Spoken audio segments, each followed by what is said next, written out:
You're on now. Okay, it's August 12th, Selectmen's meeting. We'll call it to order. First order of business is the flag. Pledge allegiance to the flag of the United States of America and to the republic for which it stands, one nation, under God, indivisible, with liberty and justice for all. Right. Public input? No? No questions, John? Nothing today, Chip. Yet. Thank you. Approval of the minutes. Guess we'll do the, I didn't see any changes in the public minutes. okay, the public minutes of I have one change.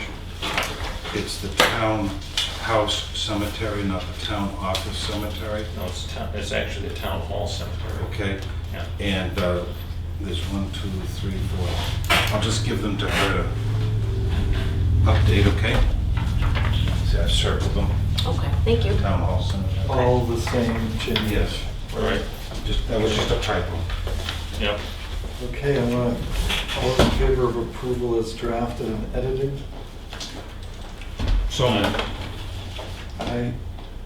anything else? Gotta get crazy here.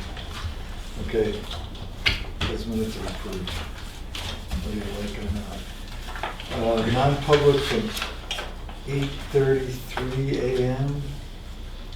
I have no changes. I'll move approval. Second.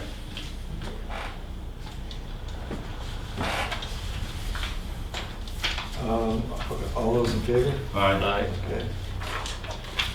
8:40 a.m. non-public. I have no changes. I'll move approval. Second. All those in favor? Aye. 11:33 a.m. No changes. I'll move approval. All those in favor? Aye. Um,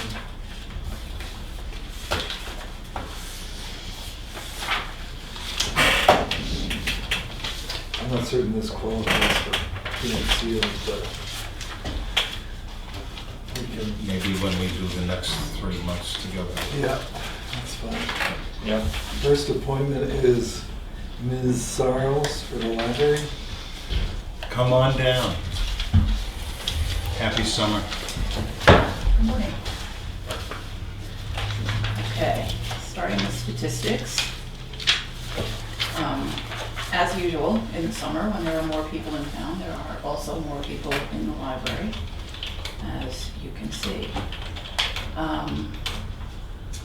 I think we had a lot of kids participating in the summer reading program this summer, and you can see what that did for kids' circulation. And then just to look at the audio over ebooks again, both in Overdrive, which is the platform that we get through the state library, and Hoopla, which is a platform that we subscribe to on our own. Audiobooks out-circulate ebooks pretty much every time. So, and this, as I've said before, is not just us, it's all of New Hampshire, and it's all of the country, and as far as I know, it's all of the world right now, audios over ebooks. What that means in a nutshell is that books aren't going away. Oh, no, books were never going away. People are lazy and they just like people reading to them. Well, Or they drive. I've heard, well, there's that, and I've also heard the theory that people are so into podcasts right now that they're really used to listening, and that helps audiobooks. We listen to books every day going back and forth to school. It's great. Yeah. It really is. And then the only other thing is down on the last 3 databases. Just to point out that,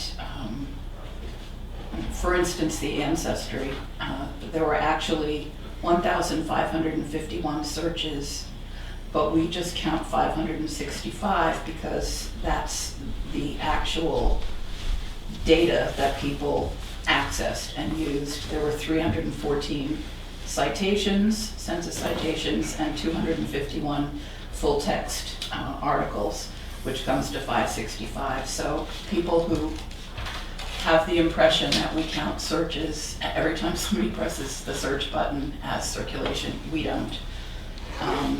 Even the EBSCO which is 13, that was abstracts that people accessed, and there were 24 searches there.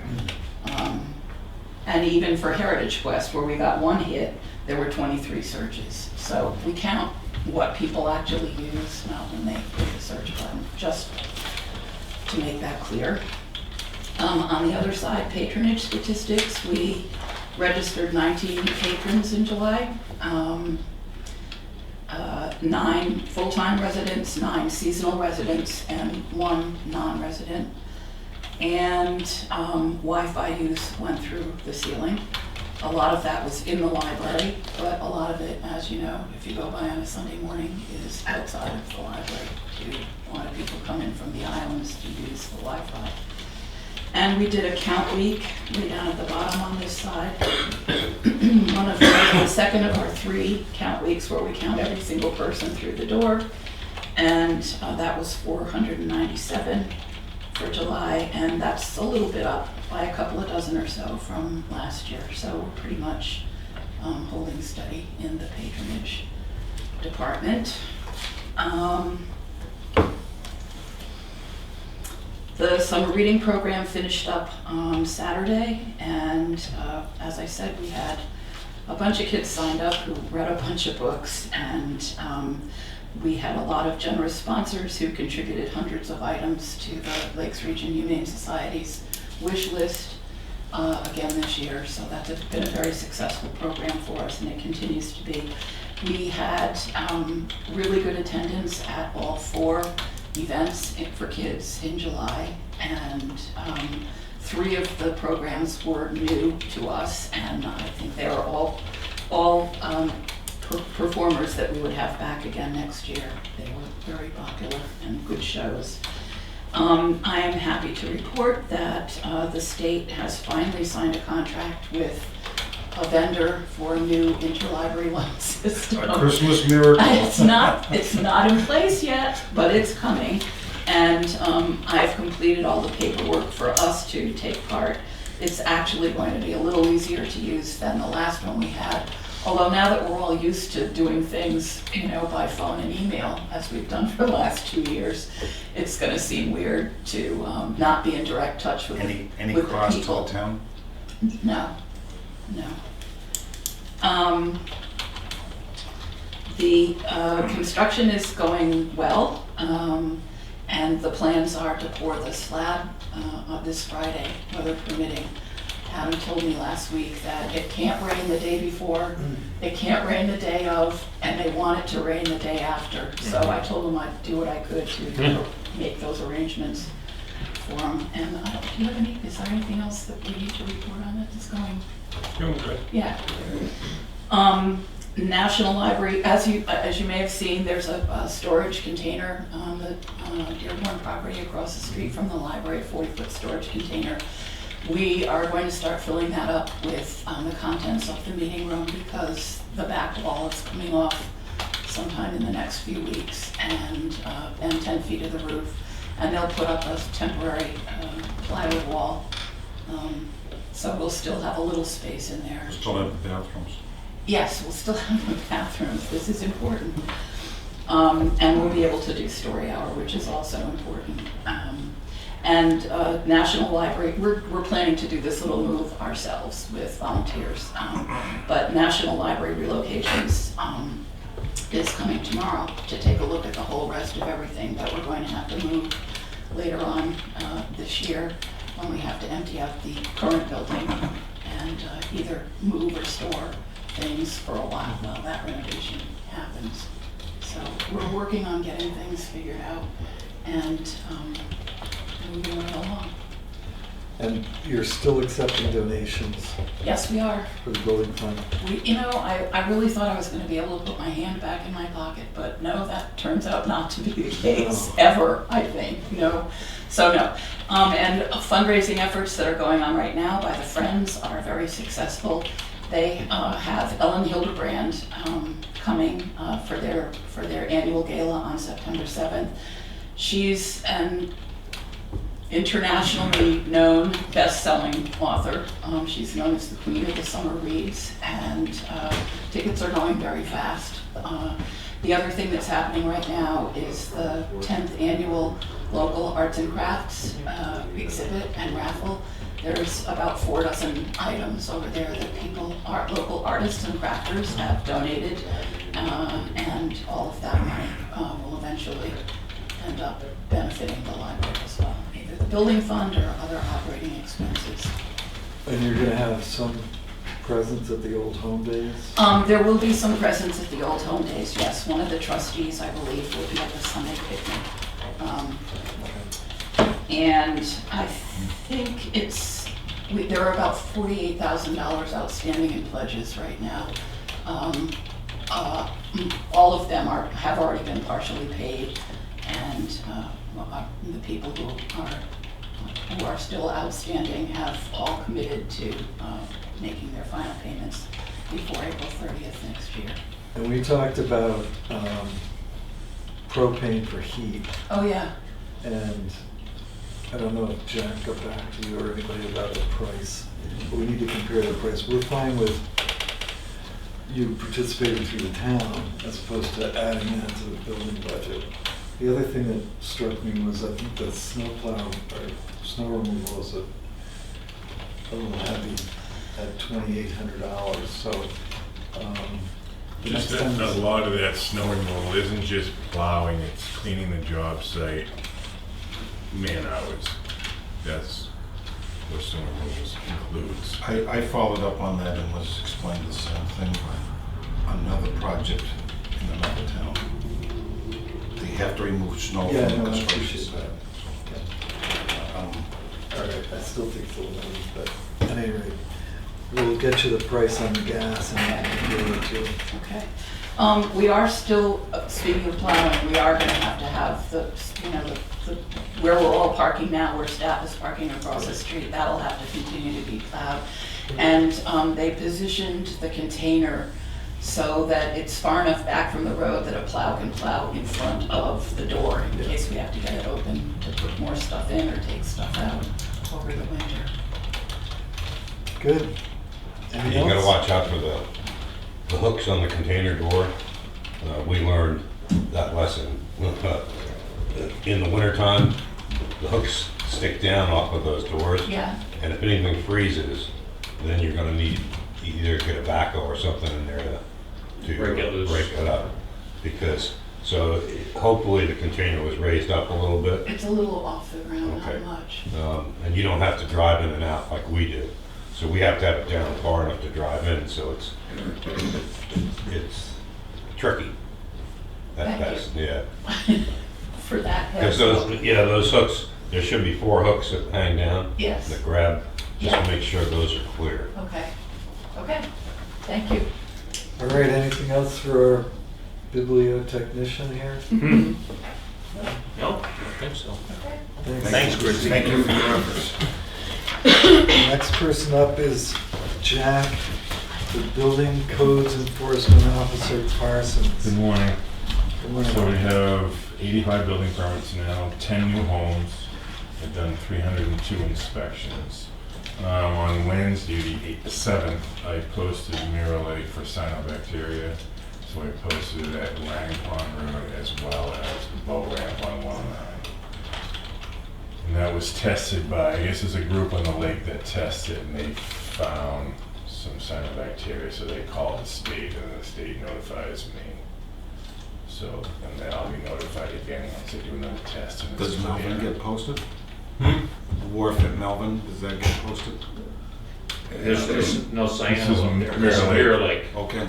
And it doesn't migrate into Winter Harbor through the brook? We don't know.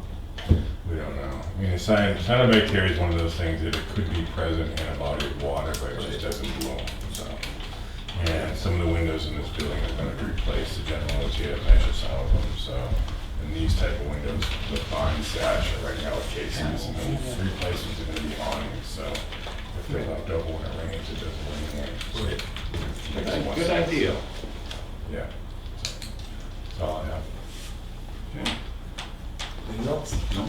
Okay, thanks, Thank you. Jack. Okay. The next person up is Clay Gallagher.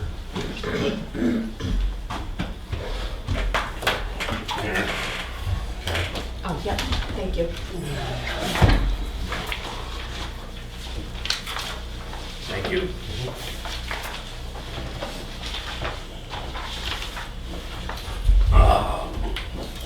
First sheet's the itinerary. And it's unusual because we have so much activity. The second and third page are actually the specific wrap-up, and the fourth page is the monthly totals. The monthly totals for July, I had 16 solid waste compactors, 21 CD containers, which is the large we read, and five plastic containers. One container of electronics was swapped out, approximately 6,000 pounds, cost of $1,275. We had Freon and propane picked up. He could only do the Freon this time, but he picked up 28 at no cost. And he will pick the propane up later. 4 times scrap metal pickups. We had one 15-yard container and 3 pickups from Berwick Metal, the metal yard. 26.36 tons, revenue of $1,493. That's approximate because I haven't gotten the NRA weight slip and check yet for the 15-yard container. We do that through Schnitzer and NRA. Revenues through July of 2019 are approximately $65,699. That should be able to read too because, again, that includes the 15-yard container, and I guessed at $300 on that. So it'll be close. Last year at the same time was $47,000, so we're up almost $20,000 more in revenue this year, due to stickers and construction debris increase. If we go to page 2 and 3, you'll see that most of it is in red. I just got the bill for July in the mail. I'll fill that in, and all those prices will be complete. We'll have an accurate count for the costs for a solid waste CD and plastics.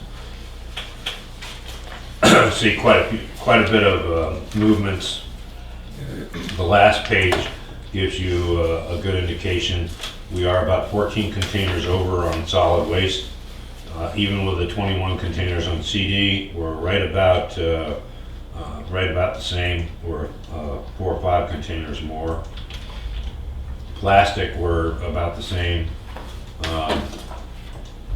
And the rest you can go down and see on the charts as compartments.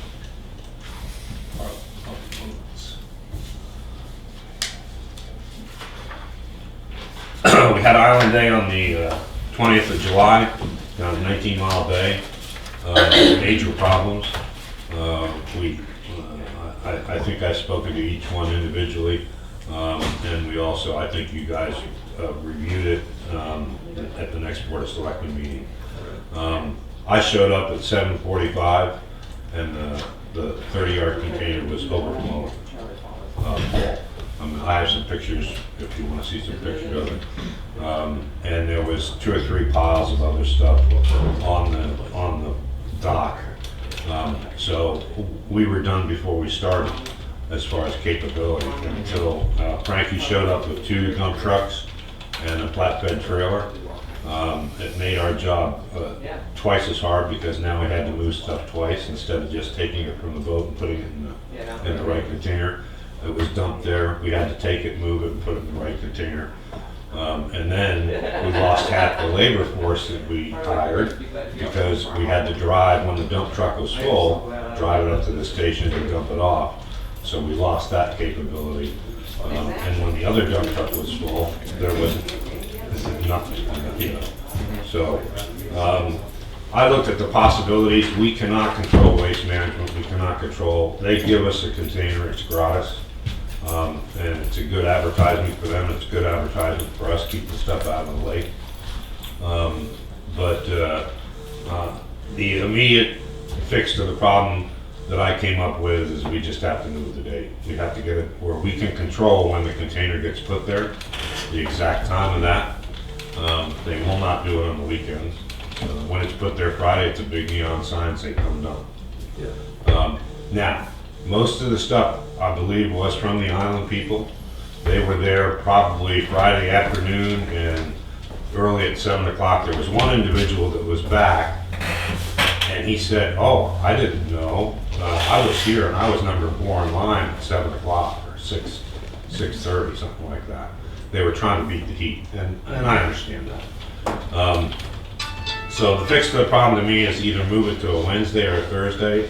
I think I want to try moving it to a Thursday, unless you all have different druthers, but The first thing that will do is it allows them early in the morning to deliver the truck under your watch, correct? correct, absolutely. We'll get it put there at a specific time so there'll be no inducement to come early, you know, and we'll be there at 8 o'clock and we'll be there until 12 or 12:30. I'd like to do it on a Thursday when we are shut down at the station. That gives me more labor to pull down and use on the pier. We can try on the Thursday. Okay. How many years have we been doing this? We've been doing this, I've been here 9 years. We've been doing it for at least a few years before I got here. Yeah. So we've been doing it for 12. It wasn't an issue until 2 years ago. There was a little bit of stuff. Last year, there was quite a bit of stuff in the containers and a lot of illegal stuff.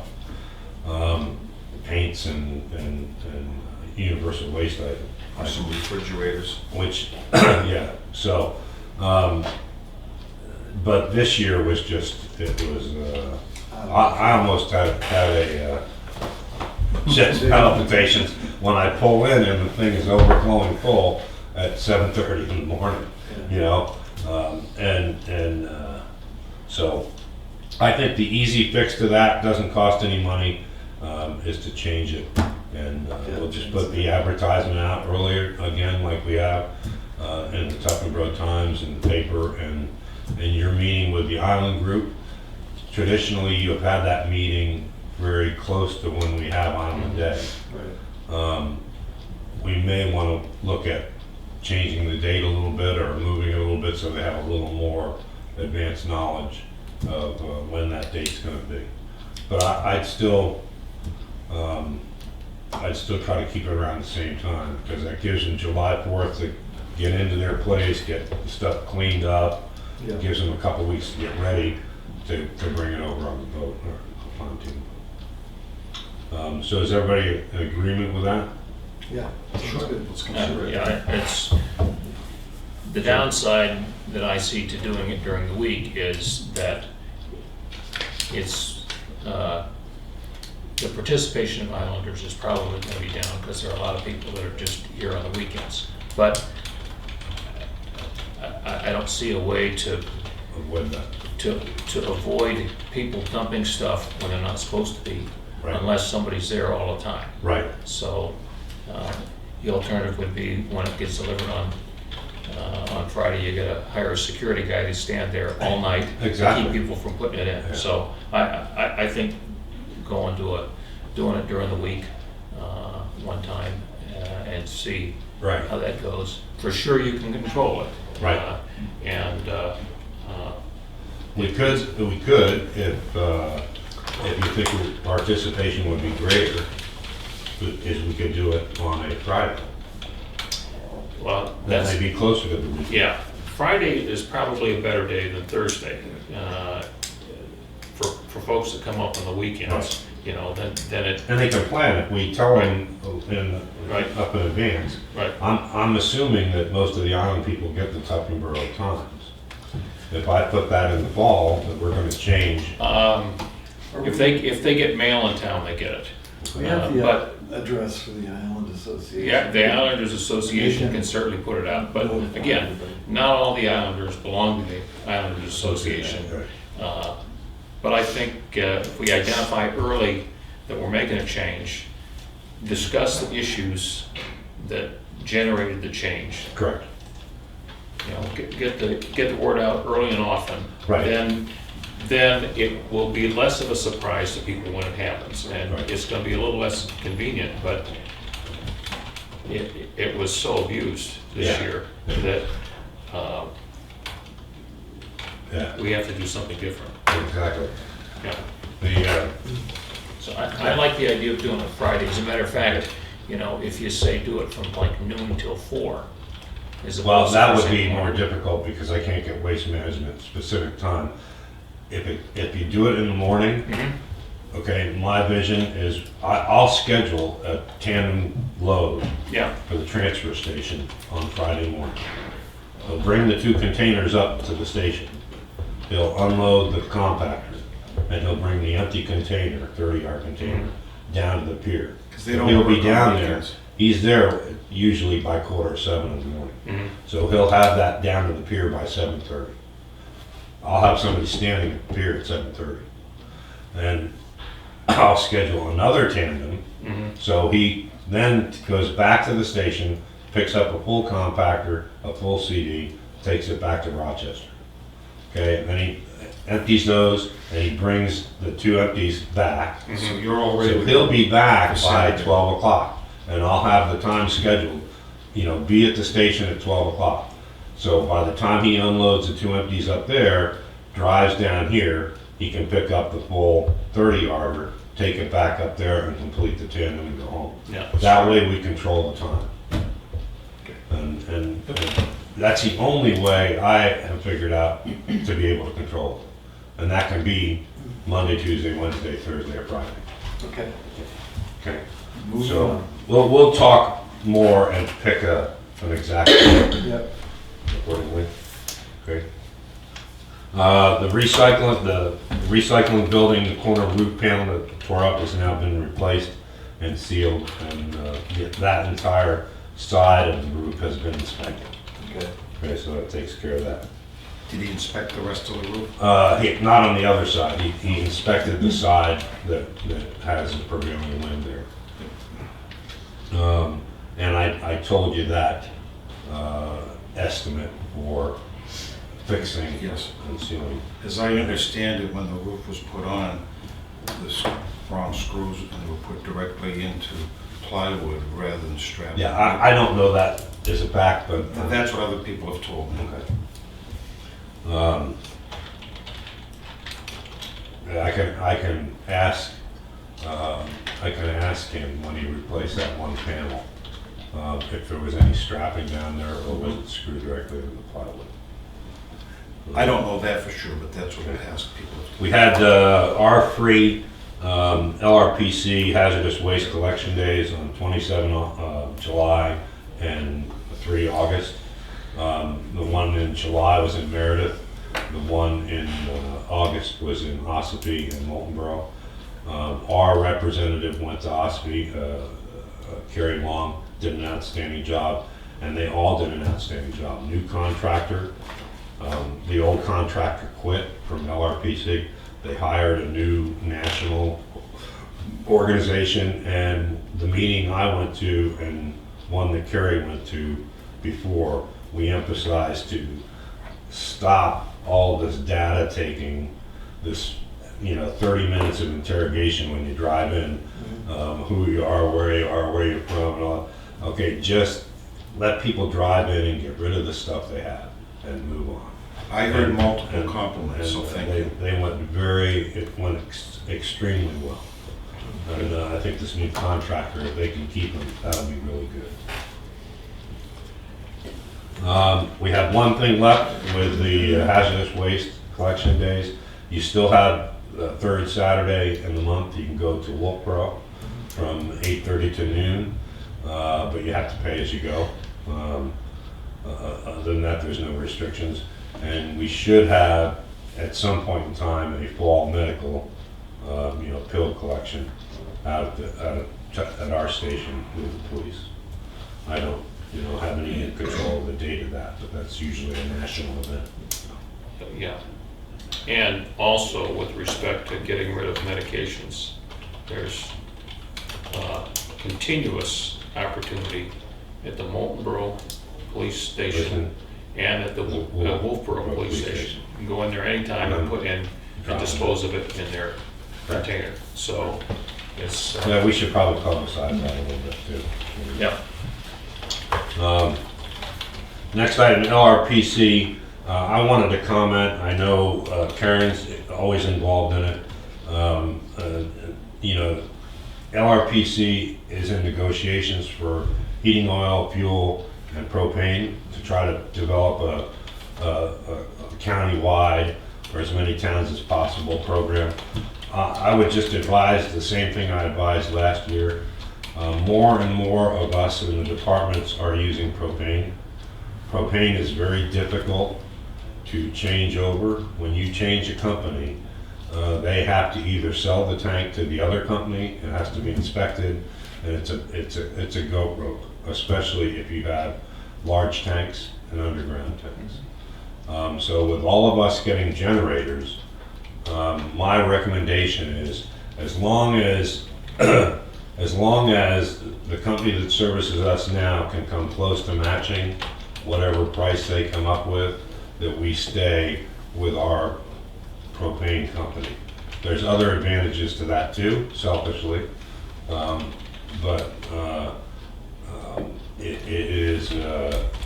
it's a lot easier when you don't have to worry about changing over. Now, we did change over last year to a different company for heating oil and fuel, and that's fine. They don't have the same requirements, but propane does. So, Well, one of the things. Don't we own the propane tank underground? Um, Generally, that's how it Are goes. you talking about the rates for employees? No, Yeah, no, no. well, that is- No, he's talking about the contract that LRPC goes out for every year. One of the things that does is that helps us keep the the price guy down. honest. Yes, Okay? yes. So, being competitive in the marketplace. And I don't know if we own the propane tanks or not. We don't own the ones that I have, I have notes on that. Right. but Some we do, some we don't. the point being is, when LRPC gets done with its negotiation to find the best price, we are not allowed to talk to the company that we currently have or negotiate any prices until they're done Right. picking their contract. Right. Once they're done picking their contract, Karen can then call our propane company and say, hey, this is the price we're getting, can you match it? Right. Or come close to it, which That's is what what I we did did. last year. Which is What what we they've did done last in the year. past. Yeah. Right. And so it's beneficial to a lot of people, because there's also benefits to having that same propane company. Yeah. So, It saves that's all I wanted to say, is please consider that. When they come up with their totals, give Karen the opportunity to Okay. negotiate the propane price so we can keep it with the same company. Even if it's a few cents more, in the long run, it will benefit us. Because we won't have any disruption in service, and we won't have any problems with the tanks. Right. Because I know at home, I have a 1,000-gallon tank buried underground, and I've changed 3 or 4 times, and it's a goat rope. They come out and they have to test it, they have to dig it up, they have to, I mean, there's all kinds of stuff, because they have to assume the liability. Right. For okay? And I don't know when that happens, Karen, but that should be pretty soon, shouldn't it? We'll be getting pricing today. Yeah. Generator status, as far as the generator has been installed out at the transfer station. We have two 120 gallon tanks put out there. Jack recommended that we put blocks, which Rob and Barry got 2 of the cement preformed blocks and painted them real nice because they looked ugly, but put them in front of the tanks and put them in front of the generator. Scott Thompson did all the work, and he did an outstanding job. He spent at least 2 full days up there, and he's going back today to test run it and make sure everything works all right. There's a new sub panel inside, and there's a new panel outside for the generator.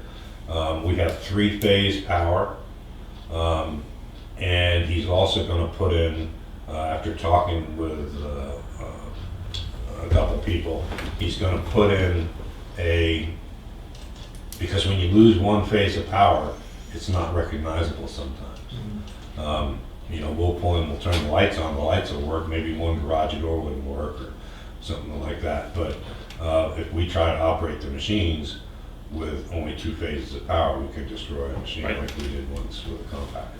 So he's going to put a light system in, like what's in compactor number 2, inside the panel at the bottom, where it'll have phase A, phase B, phase C, and it'll be a green light, green light, green light, or if it turns red, it's the minute we walk in the door and turn the lights on, you're going to see that you've lost a phase of power. So that'll protect us from inadvertently damaging any of our machines. But I wanted to give you an update on that and ask, I did get a bill for $2,000 from Eastern. This is for the propane installation. Propane installation and the tank. So who does that go to? Does that go to Jack? I think it should come out of the transfer station maintenance budget, would be my guess. So it costs $2,000 to run the line? No, the tanks, pipe, install permit, materials, labor, tanks, and propane. So we now own that tank.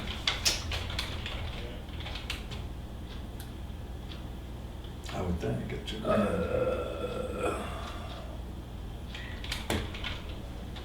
It looks that way to me. $660 for the tank. Yeah, so we own the tank. So, but if you change it, if you change companies, then what do you do? Just have them check the tank and then fill that one up. They won't do that. Of course they will. Well, we own it. All right, so Okay. so what's the question here on What's this? the So, demand? just put it to transfer station maintenance? We, See, because this was done separately. right, Yeah. we put money aside for this project. We That's encumbered what I'm funds asking. from last year to do these generators. And so the installation part of that and the cost of putting them in ought to be charged against that project. The propane gonna go to, where. Yeah, the monthly propane or however. Right, Yeah. So I don't know what account that is. right, Diane will know. yep. So give that to Diane, let her sort it out. If she has a question, she can come to us and we can figure it out. Okay. Okay. I saw it over the weekend, nice job. Scott did a good job. Yeah. He also, when I was there, was fixing some of your lights that leaked, Right. the connectors inside. So- Yeah, you put a new outlet that's protected. Yep, very positive. So is that the same question on the boiler? Same question on the boiler. Okay, so This requires a deposit, How much?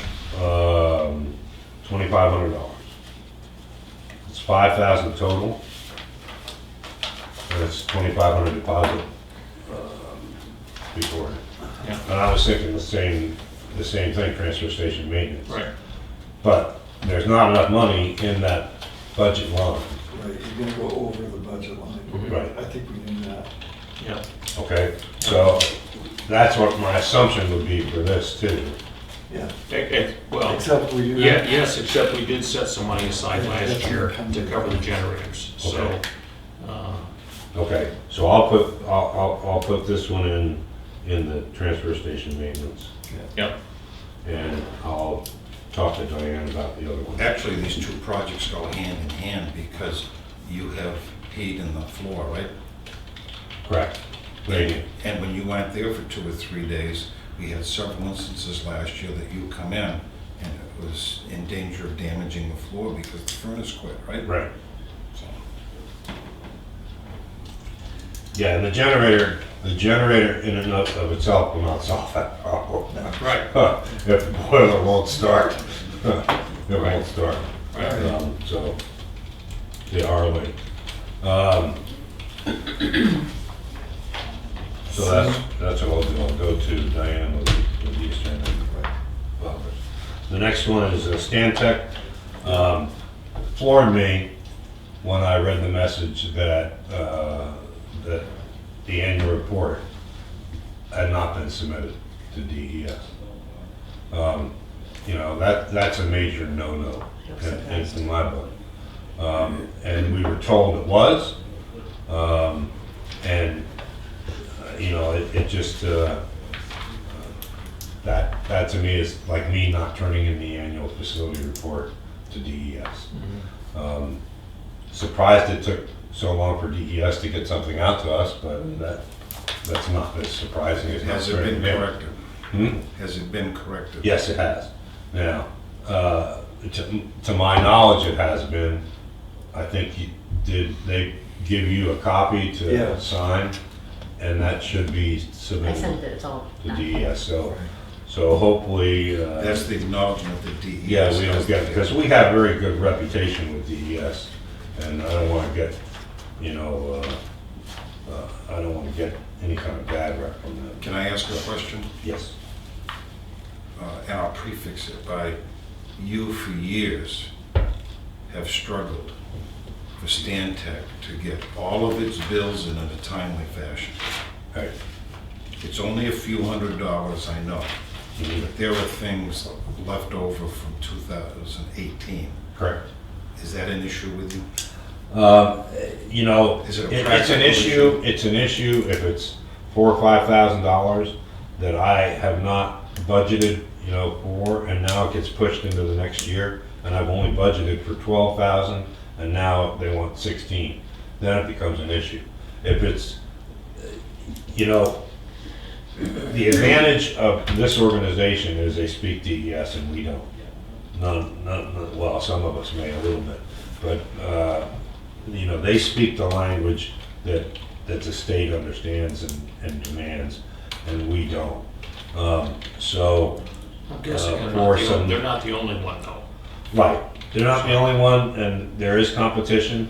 My feeling is that most of those companies are run just like a law office, you know, where everything's parceled out, and each little item is billed in billable hours from each tech, from each rep, from mileage here, and you know, and the larger the company, it may take more time to round up all those costs. The one thing I have noticed is in the last 2 years, when you and I brought it to their attention, we're not paying $45 for them to call this lady here to see, is the place open today? Correct. They don't do And that. they did that 4 times, and they haven't done it now for 2 years. Yeah, there's only a $90, you know, $90, $57 charge on here from 2018. So, you know, it's minimal at best. So the way I look at it is the cost versus the benefit, and I don't think that this is At worth. least we know the landfills. Yeah, the landfill, the reports in, and they have changed a lot. They've gotten better at putting things on the calendar year where our budget is based. So, you know, I just wanted to make sure that this was done through you and Okay. not worth bringing up in major. Again, the new stickers are still in, orange in color, and they can be bought at the transfer station or up here. And the last item on here, I just wanted to give an update, and I wanted to preface the update because I'm going to say a few things that may appear to be negative. They are not negative. The swap shop has been outstanding. It has run outstanding when the volunteers are there. They are going through the growing pains and are much more understanding of what we were saying before after they've experienced it themselves. But there is a few things that I think need to be brought up. And I think we need to have, we are at the stage where we probably should have a committee meeting or a meeting with the committee and the volunteers to review what lessons learned so far. And one thing I think we need to go over with the committee is the rule is, and the guidance given to me from you all was very clear. If the volunteer isn't there, the swap shop is closed. Yep, that's my understanding. So you can't come in and open the swap shop up and leave. And say, oh, I'm gonna be gone for, I won't be here, but, keep it up. That's occurred once already. A couple times volunteers that did not show up, ones that were scheduled, there's no list, there's no scheduled list, no points of contact for the volunteers to call anybody. They've had situations there where, again, lessons learned, they're learning what we went through for quite a few years. Items that were taken that were clearly marked property of the swap shop. The medical kit, their safety vests, while they're standing right there, people take them and leave, gone. The box of plastic bags that I gave them so that they could, where it was taken. So I've replaced that again. They have a plastic chair and an umbrella to give them shade. When it's hot, somebody took the umbrella. Clearly marked property of the swap shop. Do not take. So they're learning that it's not as easy as it appears on the surface to operate. I was going to bring, and I forgot it, I was going to bring a gallon of paint and put it on the table and say, okay, here, now what are we going to do with it? Because a couple gallons of paint were left over there. That puts us on the spot. Now, what did we do?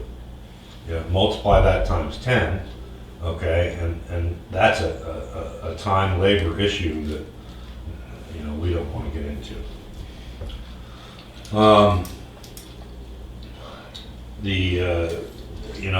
An example, I'll show you one picture if I can real quick. Again, and I have discussions with one of the ladies that was running the shop this weekend, and she was very understanding. And I said, I'm not criticizing, I'm just telling you this is what we learned, and this is what we went through when we tried to run it. And you can't let it start like that. That is a very nice piece of furniture. Okay, it's a glass level case. It's almost like a gun rack, only with glass in the front. Okay, but it's very big, it's very large. Our rule, no bulky furniture. Nothing more than like a wicker chair or some small level chair. And I explained the reason is because you take that, and that may go in 30 minutes. We also had bunk beds that were incomplete and set up, that were put over there that we had to then take rid of and get rid of and store, which cost $10, and that somebody has to eat. And I said the reason that we can't take this, and that's the purpose of the board, was to put your name up on the board. You have something nice, and take it home and deal with it off-site. Because that's sitting there, and I come up with a chest of drawers that is grotesque and about ready to fall apart. And the person tells me, no, we can't accept that. Well, wait a minute. You have this sitting right here. It's consistency. It's just like we get we get into issues with pricing of loads. Right. If you take one thing, no matter what it is, then you can't tell the next person no. And it brings us, you know. So we Well, I need to think we have- follow, Right on the sign, it says no furniture. Right on the No sign. furniture. correct, No So- exceptions, no furniture. correct. So no winter chairs, no furniture. She, And she, it's more an issue of space than anything else, because we have correct, a small space to operate out of. We start taking a lot of bulky items that may move, correct. there's no place to put them. Exactly. That's why the bulletin board was Right. saying, keep it Right. at home, keep it out of our context. And that's the reason I'm bringing it up. It's not a criticism. The lady has volunteered, it was her first time, was late, she never got any training, never had anything consistent. So I think that's something we need to bring up with the committee. Is there maybe, lessons learned so far, re-up, there's new volunteers, they need to be briefed. And, I personally went over to a couple individuals, and they wanted to leave a car seat. And I said, no, it's against the law to leave a car seat. That is against the law. Can't do it. That has to go in construction debris, or you have to get rid of it someplace else, not here. Drove around 3 or 4 places, and then drove around and tried to put the car seat back over in the, I said, it's a good example of you have to stay on top of what people are doing, or you're gonna end up, having stuff. I followed that lady the second time around, Yeah, and your gentleman was very pleasant. No, you can't put it in the compactor. right. And Right, and yet, rigid plastic, when it goes in the compactor, pieces of it could become a flying missile. So, we're trying to make sure all the rigid plastic gets in the CD. And in discussions with her, there are a lot of new volunteers that have not basically been given any instruction or guidance or Right. anything. So I think we need to call a committee meeting. Yeah. Okay, that's it. And that's it for me. I have one thing for you. Okay. Was it the brush? Yes. I'll just read it. And I'm agreeable to it. I've had a follow-up conversation with the road agent about the options with the town chipper. It is currently in need of at least a new radiator. It has not been functional for a few years. I have approached the road agent, and I also approached you about sharing the brush chipping function. Both of you guys have been reasonable. You have an excellent working relationship in the past.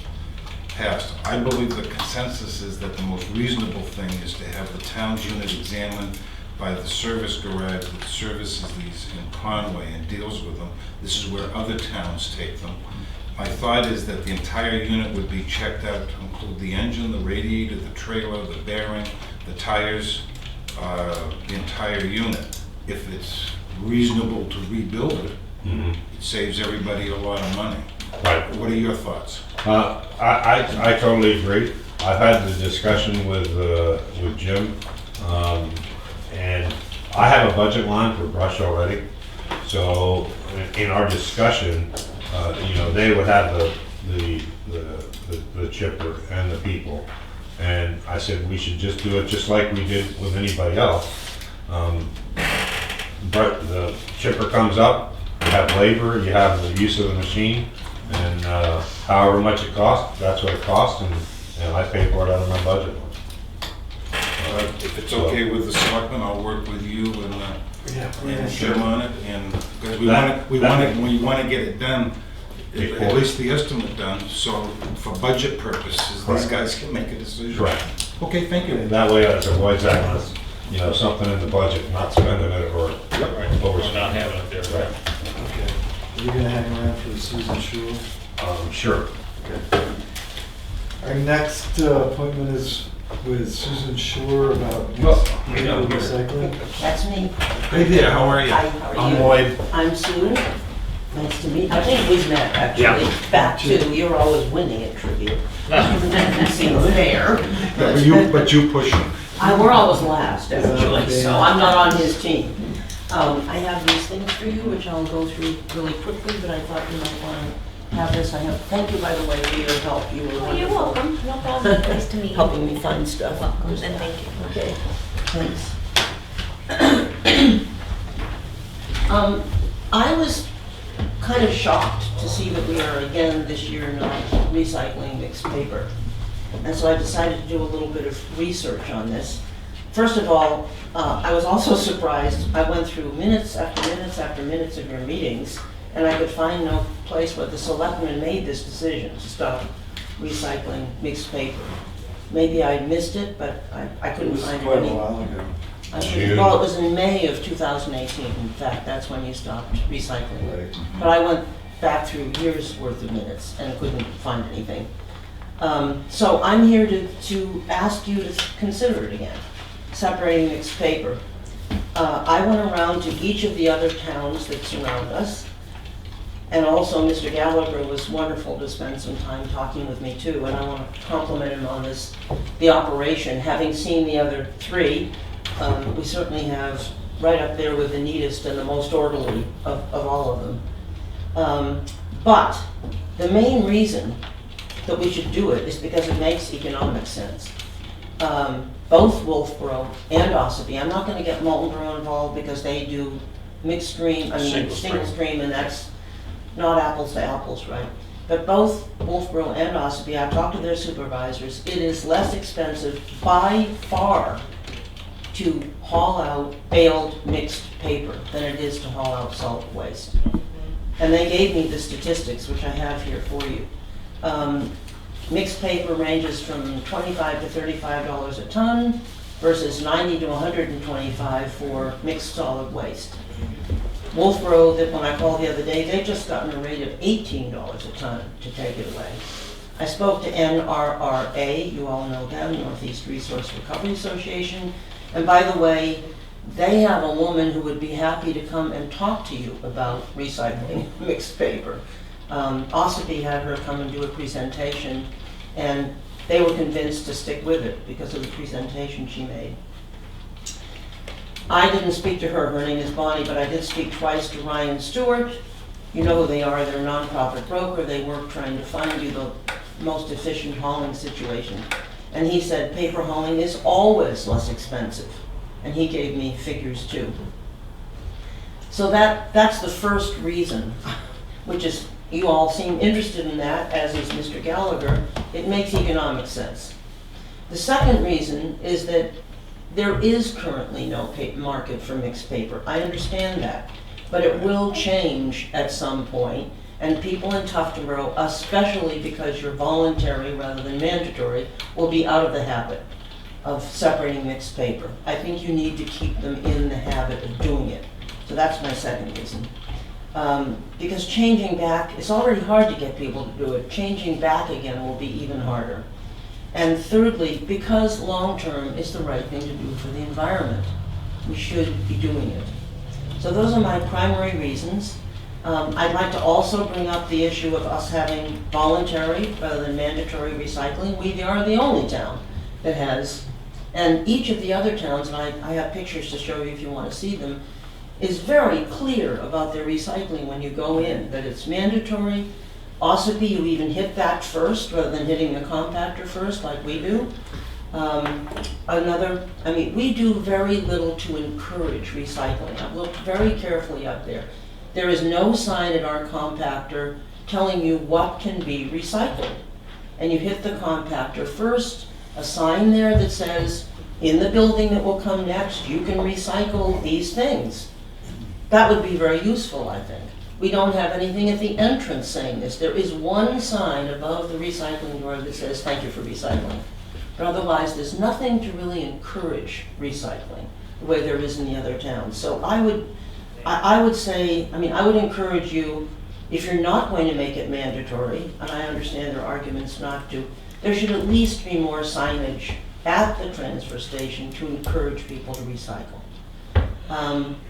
And lastly, I just put down for your interest, that we have the absolutely lowest permit fee of any of the towns. And we seem to also have the lowest dumping fees for all the things that we, at least among the lowest, the things that we charge for. So those are my second page is just, I gathered so many figures, I thought you might just be interested in seeing. I went through town reports, I went through minutes, I went through Clay's reports. I thought you just might be interested to see, how this has gone in terms of mixed solid waste versus paper. Also, in your July meeting, I thought there was a big, I looked at the YouTube of that as well as reading the minutes. I thought there was a big issue of having run out of compactor space. I mean, I know it was the July 4th weekend, but obviously, since paper is perhaps the largest thing that people are getting rid of, besides household trash, I mean, that's something to do with filling up your compactors, right? That people are now throwing all their paper in there as well as all their household trash. So those are the points I'd like to make. I'm happy to answer any questions or, take any criticisms you have. I'd like you to consider it. I'm just looking at your statistics starting off there. Okay. If you, tons per load, is that on the MSW? So it's dropped from 2012 at 10.47 tons to 2018 at 9.6 tons. Well, it goes up and down, as you can see. Yeah, I appreciate Yeah. that, but Right. it hasn't, we ended the mixed paper separation in 2018 and it Right. didn't seem to push the weight up. You're saying it doesn't seem to. It doesn't seem to. It actually probably lowers it because paper's weighs less than bones, doesn't it? I don't know. I don't know. I mean, Come back to that, I have no idea, it's a tree. So who knows? I don't know either, but, I mean, it doesn't seem that it affected the tonnage as dramatically as one would think. no, but as I said, it's, your tonnage is up in 2018. I mean, your total tons is up. Right. Not your But that's tons per been- load, but your total tonnage is up. And your But that's total, been growing over time as well. yeah, and your total tonnage of, through June of 2019 is over by 9 loads, harder to figure out the tonnage, by 9 loads than the same time last year. Because you talked about it, the Our tonnage is over a little bit more than the 22 tons of mixed paper would have added to the tonnage. Okay, and if you were to add the 22 tons into our MSW pile, then that would mean we had no growth this year at all in amount that MSW went up. This has been the busiest. How's that possible, though? Yeah, it's not. So some of the tonnage increase from this year has been from, we've had more people here this year than ever before. That July 4th weekend was astronomical, and so some of it's related to mixed paper, but a large portion of it is. But if we get to not to beat it to death, but if you're saying 22 tons of mixed paper is what So that's 2 containers. Okay. That we, that's going out at a rate of $30 a ton No. versus that same 22 tons going out at a rate of 125. Correct. yeah, it's basically, if you want to make the math easy to understand, I'd love irregardless of what the exact number is, if you want to make the math easy to understand, let's say an MSW container costs $100 a ton. Yeah. Okay, just to make it easy, so it's, let's say we ship out 45 tons of mixed paper. 45 tons of mixed paper in 2 compactors would be, our 45,000 pounds would be 22 tons. That would be 2 compactors. That would be $2,200, 1,100 pounds in each one. Yeah. So that'd be $2,200. if we were to bale and ship that same amount of paper out, we would have at least $100 a bale invested in each bale of mixed paper. Why? Okay? The labor is about 3 hours of labor, around $60, All right. around $60 in that Okay. bale, Yeah. in baling, handling, moving, and loading the trucks. It would take 45 bales to get 22 tons of mixed paper. $60 in labor, 3 hours. You have at least $20 in physical equipment, gripples, and six strands of baling wire. When you do mixed paper, you have to use 6 strands and 6 gripples, which are $1.50 a piece, and each strand is $1.50 a piece. So you have close to $20 in physical material. Yeah. Then in electric and power and other stuff, let's say you have another $20. So that's $100 per bale of shipping out. 45 bales, 1 truckload, 22 tons, would cost $4,500 to leave here. The last time we shipped going out of here, it took me 4 months to get them to come and pick that paper up. And this is Bonnie Bethune and mine in NRA, and not to disagree, they have a vested interest because they want to move trucks. Okay, we keep a constant eye on it. The same person that I gave you, that lady that is the CFO of Right. I couldn't the reach five paper mills. Yeah, Okay, we keep in constant touch with them, and as soon as it is economically feasible for us to do this, okay, if you have those 2 containers, 2 compactors full of mixed paper, $2,200 to ship out the way we are right now. If we shipped a truckload out, it would cost us at least $4,500. but the same costs that you're applying to baling paper also apply to your compactor. You've got labor involved, a person sitting there watching, that's labor. You've got power, you've got equipment, you've got the same exact cost that you've got to add to the hauling. I don't know if it's the Yeah. exact same, but it isn't just the hauling cost for solid waste. You've got other labor-related, machine-related, whatever runs the compactor, you know? So you've got to add those costs on to the $100. We have to do the MSW anyway, I know, okay? Yeah.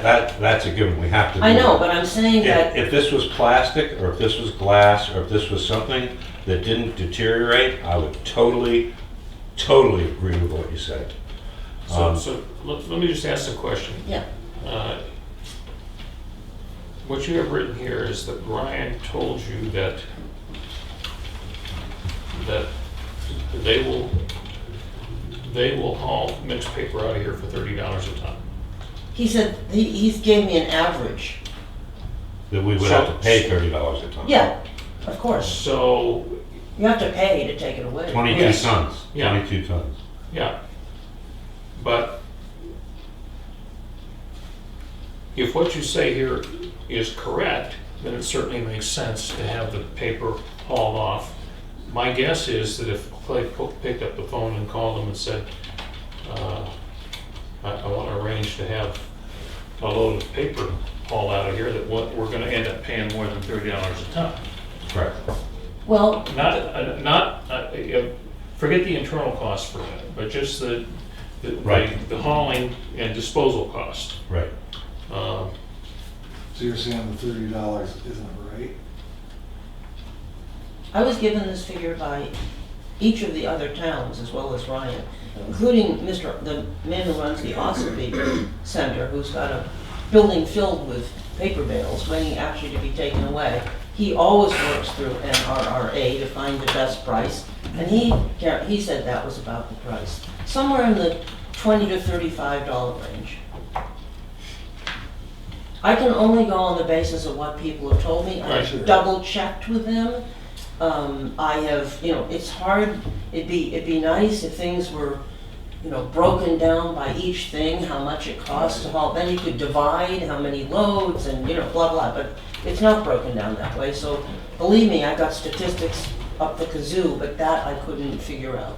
But I did have, obviously Molten Borough's not apples to apples, but Wolfboro, Ossipee, and NRRA gave me those figures, and the Wolfboro man said his most recent price, he's just gotten his rate, it's $18 a ton. I'll go ask him. Pardon me? I'll go ask him. Okay. But Yeah, I think- you think I'm lying? No, no, Excuse me, no, sir.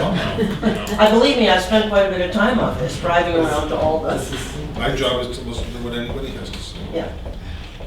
it's important, but it's not that important that we're gonna start accusing people of lying. I mean, I'm looking at it just simplistically. If, and using your analogy, Clay, if you've got $125 a ton to get rid of MSW, and we can verify that we can get rid of paper at 30, that gives you $95 to, I don't think you're gonna spend $95 a ton, but let's say you've got a $95 a ton budget to break. Anything less than $95 for processing is gonna be a profit. So I think we just have to look at that. We need to get Bonnie or Bonnie Bethune or Ryan. Orion to come in. And we're not against recycling. And just because we're not mandatory, we tend not to be mandatory because I, for one, don't like to be told what to do. But I think it's important that people voluntarily recycle goods for, the proper reasons. And I'm not really a fan of government telling me what to do, even though I'm a Democrat, right, Bonnie? I'd like to And as have, far as the fees, I'll just be a second one. Go ahead. As far as the fees that Molten Borough, Ospey, Wolfboro, and the rest of them charge, that's essentially a tax. We try to limit the taxation on our citizens to their property tax Right. and certain fees that are unavoidable. Right, I know. I was upset because originally the dump sticker was supposed to be whatever the cost of the sticker was, that's what was sticker cost to the resident was gonna be. Now we're up to $5, I think. So now it's a profit center. $5 for 2 years. Yeah. $2.50. That's $250 a year. Yeah, I'm sorry. Well, it isn't Actually, an entrance fee. The entrance No. fee is your property tax. Yeah, I know. We're trying to encourage people to bring everything to the transfer station. I mean, I've been here probably a lot longer than you've been here. And what happens is that if you have lots of fees and a disincentive to bring your stuff up, it ends up on back roads, property that I own or Lloyd owns or some other person owns. I got a refrigerator in the woods or a bunch of tires in the woods or whatever it is. So what we try to do is try to encourage people to bring it to the transfer station, keep our fees low enough so that they're not onerous. Well, no, I understand that. This to me, and, I don't care if you charge a fee at all. Put it in the taxes if you I'd prefer. like to do that. If you prefer to do that, that's fine with me. I'm just pointing out that, on each of these things, you are out of sync with your surrounding towns. Maybe you want to be, I don't know. I'm just saying, they're mandatory, they're recycling paper, and their fees are more than yours. That's all I'm saying. And I want to point out that these reports that are done in the town report, which I have, and the Tufton Road Times, which I have, we are trying, you say you want to encourage people. And it says right here, the more material we keep out of household waste compactors, the more tax expense we avoid. Right. And the avoided cost is always part of what you're figuring out here. I'm talking about, I think I give my first reason, I'm talking about avoided cost. Right, and that's something we need to explore for the next Good. quarter. Well, thank you for listening. We've been out of sync with Wolfboro for a long, long time. you're And we're currently aware, out of sync with them. But Ossipee, We're pretty close with yeah, pretty close to Yeah. Ossipee. you're aware that he's removed things from the household waste stream. For example, glass. People go around and throw it in a separate container. That gets hauled off for quite a bit less, and it gets ground up, and it's free for any town that wants to build roads with it, or parking lots, or sidewalks, as long as it's not a foot with the ground. The thing about glass, is it doesn't compact well. The compactors that are 40 years old, they no longer make them anymore. He overhauls them, rebuilds the pistons and whatnot. It just, you know, easier. The other thing is the plastic bottles. Can you please take those out, because they have memory, and you push them and they come back, and there's a market for that. Aluminum cans. This is the gentleman that teaches the other towns how to super pack aluminum cans so they get 200 more pounds in a bundle that's like this. And when you put 50 on a tractor trailer, you know, you're making money. And it's almost 7 figures in 9 years what he has avoided costs or saved us some money. The other thing is, how many grants have you gotten from Ryan and Bonnie? 5. Totaling what? Close to $100,000? No, not that much. But Probably all of our equipment we got from them, right? Yeah, 5 is the largest we've gotten, and 2 is the least. Right. So, But you're not understanding me. I'm not I am. criticizing Clay. No, I'm not And I'm not criticizing. criticizing the Can I transfer finish? station. Yeah, I'm finish. just asking Yeah, if finish. you reconsider separating mixed paper. And Because you're- it makes economic sense, and that seems to We'll be look into it. of a lot of concern. Okay, that makes sense. Yep. Good, Thanks for bringing it forward. good. So what happens next? We contact Bonnie, Okay, yes, and we Right. get with Clay, and try to figure out the actual numbers of our, and then figure out what sort of costs are involved, real costs. Mhm. Well, as I said, I I encourage think you it's to think about what the costs are for doing solid waste besides just hauling, as well as baling paper. Right, right. No, I mean, we have a budget we go through, Right, and that's gonna quantify what it costs to operate. And Right. this is just another part of the operation. okay? I can't imagine it's gonna take us much more than 60 days to figure this out. Okay. Okay. All right, thank you for your time. Thank you. Thank Hope you. you'll read my material. Absolutely. Definitely. Thanks for coming in. You're welcome. Okay, next. Okay.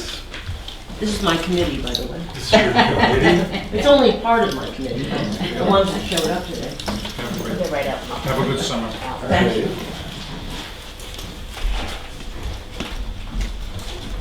Our next appointment is with Alva Architects and Chief Andrew Crime on the Street Thank you. Shigori.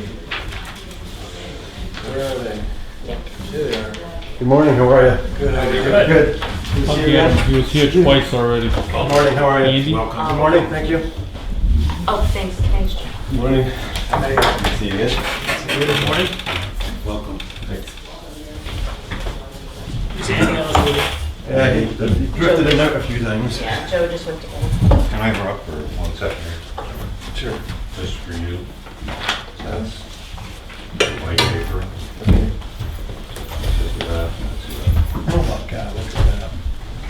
That must be in China. Harvey Oh, that is? in Boston. Disarray. That's the material. Okay, thanks, Clay. You're up there, buddy boy. Hey, I'm looking at you. What was that? Okay, so you've heard our proposal, you've witnessed our dilemmas, what's going on with the police facility. We want to try to raise some more money for it and at the next town meeting and go forward with the building the following year. No, absolutely. I do recall from our last meeting, and we've refined the report a little bit, but really haven't put that to bed in terms of an independent piece of work.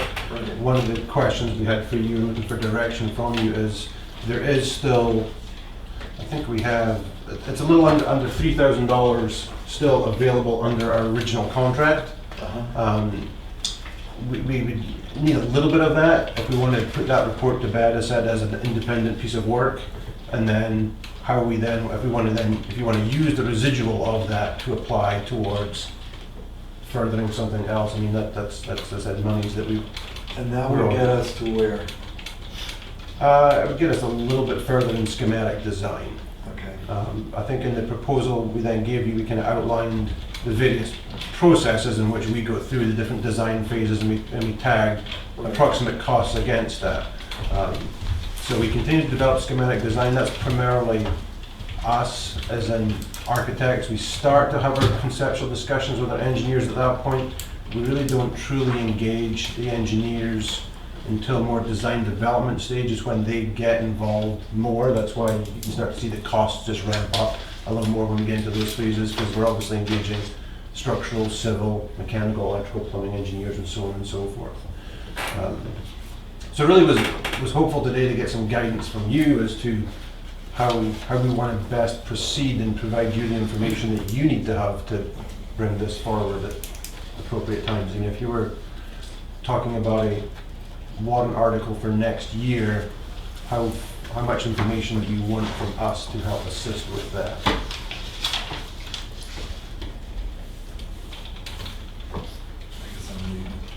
I guess from my perspective, if we could have some sort of visual aid and a cost, and it would have to be an estimated cost, obviously, because you're pushing the process out another year. That's probably what we're looking for. I mean, we're gonna ask the townspeople to allocate X number of dollars, hundreds of thousands of dollars, to a warrant article to fund this project that will come forward the following year.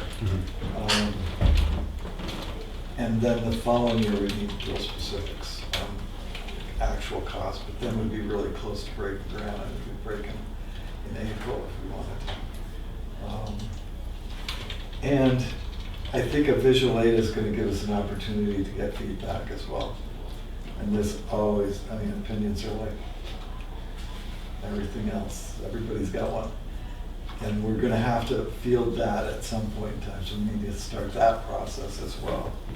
So although your estimates aren't going to be precise to the building, they're going to give us a starting point to have our public meetings, look at design concerns or cost concerns or whatever it is that the public wants to talk about.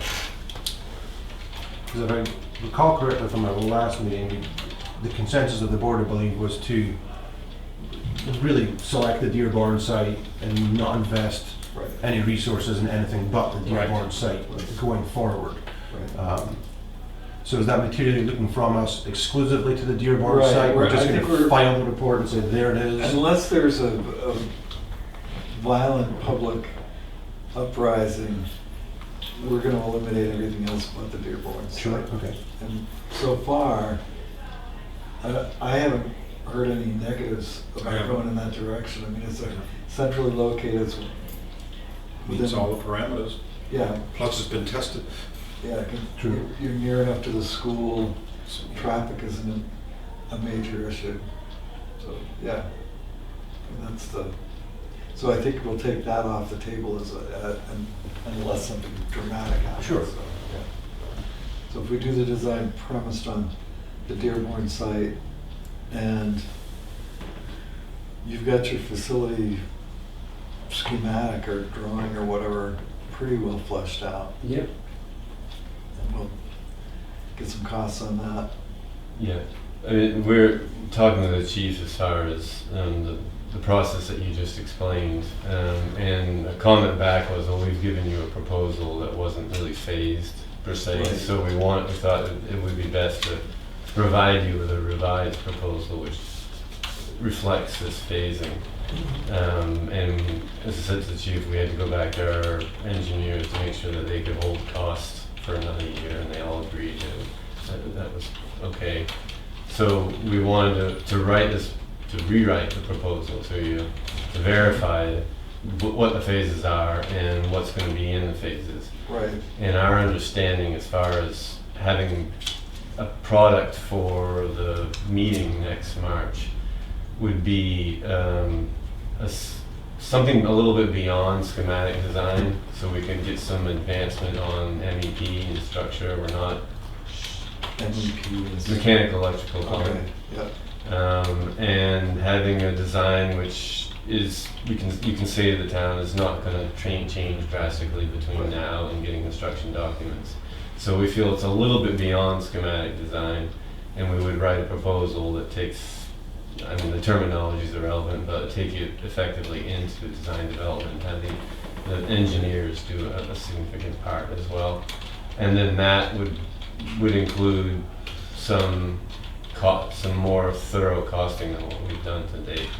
And like Stuart said, we've got some funds left from this report that could actually help that costing be developed a little bit more properly, so that when it goes to, if and when it gets approved, we don't come back with a price that's significantly different than that on the construction documents, which would be everybody's hope that what's approved is what is. Yeah, but just to make sure everybody's on the same page, I'm not expecting March of 2020 to be able to give them an ironclad number. Oh, understood. You know, it's just, they're finding that out with the library.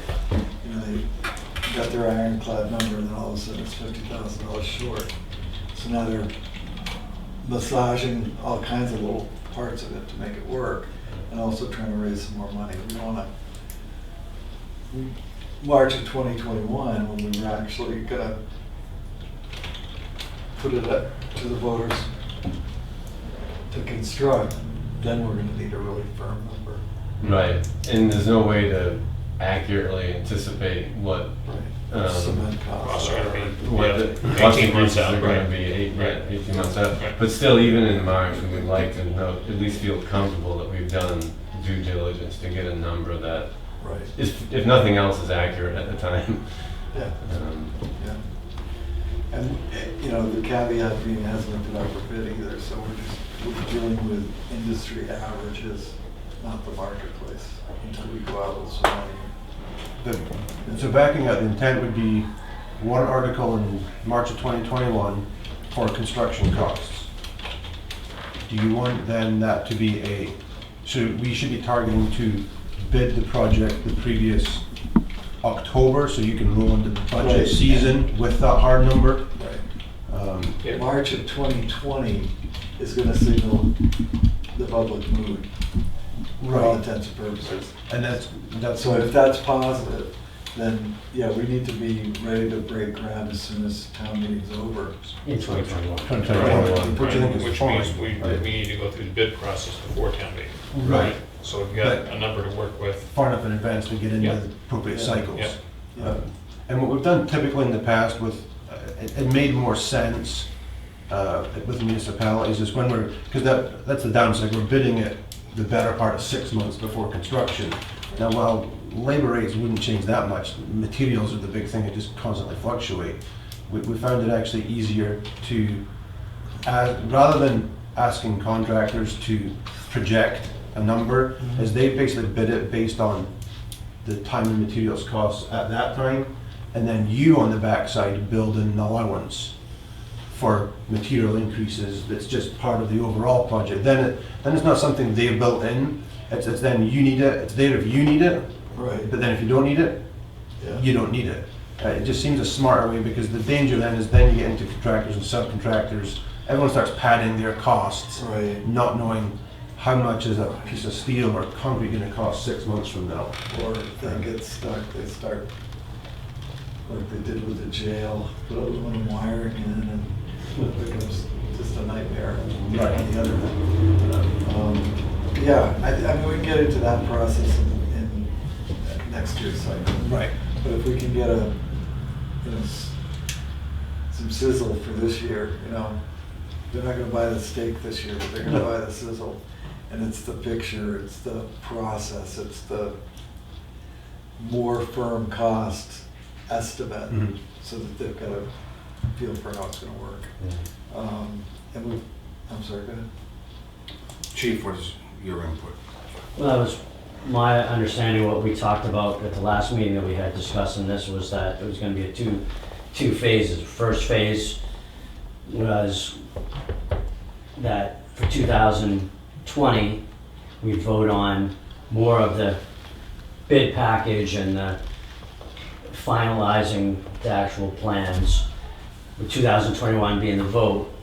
2000, for the rest of this year, we'll be developing, I would, as Selectman Albee says, you know, more of the sizzle. They show what it's gonna look like, not just a down over, but elevations and some sort of, you know, so people have an idea more what they're voting to go forward next year. Right. But I have a couple questions for you. I don't know that we have enough, because we're working on a warrant article from 16 or 17 or 18. It was 18. That's, we still have a little bit of money left in there, but I don't know how much we have. Not only do we have what's left in this contract, but we have some money left from that original warrant article to continue developing plans. I don't know how much is, But we can figure that out. how much is left to go I forward. had a couple questions for your understanding, because you're the point man. Is there enough money available for the presentation target date of November 15th, or is that changing? November 15th of Please this go to year. page 19. Yeah, Can they still meet that target date with the amount of money that's available? I would believe so. I mean, that was a question I had. I know you have on your last Yeah, bill, it said 100% on the demand needs spatial analysis. We're at 80% on the condition, existing condition, 90%, and of course this was June, so we're now in August, so maybe more of this has been completed by now. And then 50% on the estimate of probable costs. So of that, 2,000 to 3,000 that's left, some of that's gonna be eaten up finishing up this, right? yeah, I mean, I think, so the balance, as of the last invoice, there was $2,940 left Okay, under our original contract. right. I would say just in round numbers, let's say, you know, with a little bit of time we spent and just putting to bed the report, Yeah, I mean, call it the 940, so let's say there's $2,000 left that's just, we haven't utilized right. in producing the report, so it could get applied to next round of works. There's elements in there that there's little point in spending more time estimating Right, on it. I didn't know, When that we was part of know- it too, I Right, didn't know. Now we know which route we're going, there's no point estimating the other ones. Right. So, That's why I was wondering about if this was, how far close this was, because it says 50%, but if 50% of it doesn't need to be done, then that essentially is done what needs to be done, because we've right. eliminated the other 50%. Is there any money available that needs to be encumbered for next year? But a ways off, I don't Okay. know. Okay, That's the question, Are I there- think the original. It's a December question. I think- December question. I think this original warrant article, I think we've got like up to 30,000 is what was originally done 2 years ago, I believe. now, anything more than what was voted on at last town meeting takes a vote of town meeting to release, correct? That is what it That's looked like last to year's me. warrant. And it goes, any idea how much money the trustees of the trust funds currently have in round figures? It's probably close to 500,000 or over. It might be over, Yeah. depends on the markets too.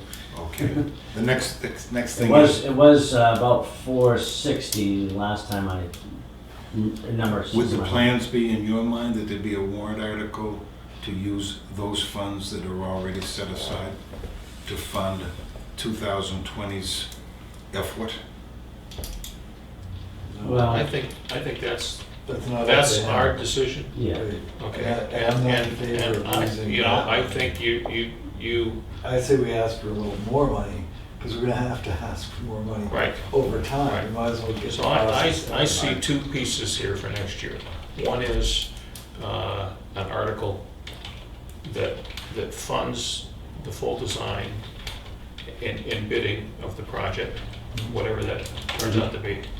And the other one is an additional set aside of money into the capital reserve fund to build that piece up a little bit more, so that that the amount we have to make up the next year to get it done is smaller. because I think if that money that we had for doing what we're doing now was originally done as not out of that fund, it was That's done right. as a separate vote. That's right. So we didn't touch that money, but I don't think any money went in that year or, That's correct. so I think that's So why I'm we. suggesting that, in my mind, we want to add to the capital reserve fund, and we also want to fund the complete design work to get us ready to go, so that in 2021 we're Right, and it'll be a lot easier in the to do starting it blocks. with an actual number. Yeah. The next thing is, who comes up with the CIP number for the CIP committee? Good point, because that's coming up fairly soon. Within a few weeks, we're supposed to get stuff in. I would think that would be determined by what the scope of you decide to, and Well, we have a general idea of what the cost is gonna be. For the plan. Just the other day.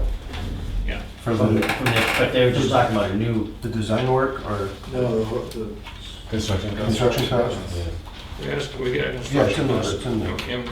and we have a design work that was, proposal here. Right. So construction well, professional fees on these guys on is 60 grand. Right. And then we've got another 25,000 for construction administration, but That's part of the building. Yeah, because that was, that, typically, so is that what so- you want on the CIP is the building? Well, I think, That's, I mean, if you throw a number at it. yeah. So, one of the items is the 60 grand, okay? That's one project, that's the 2020 project. Right. And then an update on the construction project, which we're talking about doing in 2021, is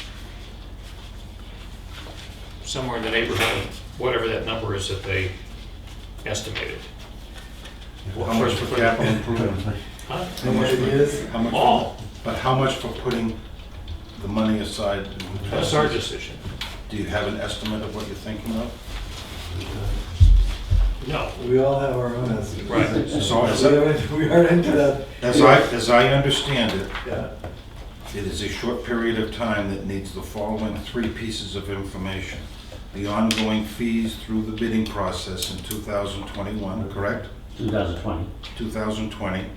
Right, that's 60. The capital improvement amount that we're gonna ask to put aside, You're talking about cap reserve fund. capital reserve fund, right?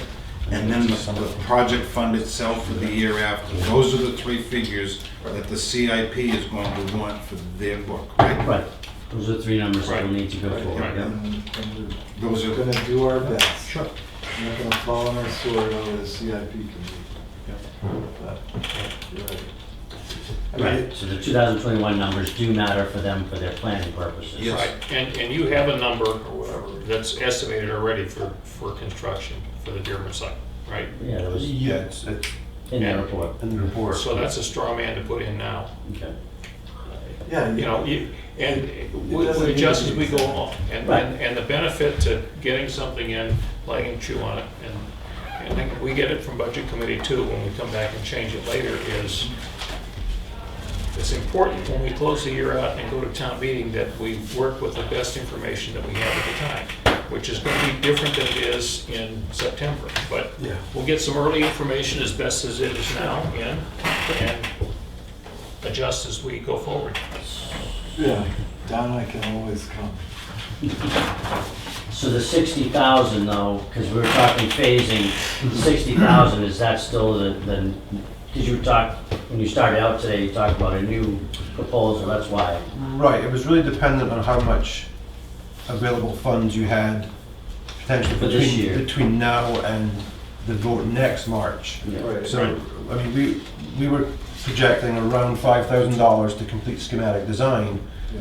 If you apply the 2,000-ish credit that's under the existing contract, So the question is, Call do we that have three. another $3,000?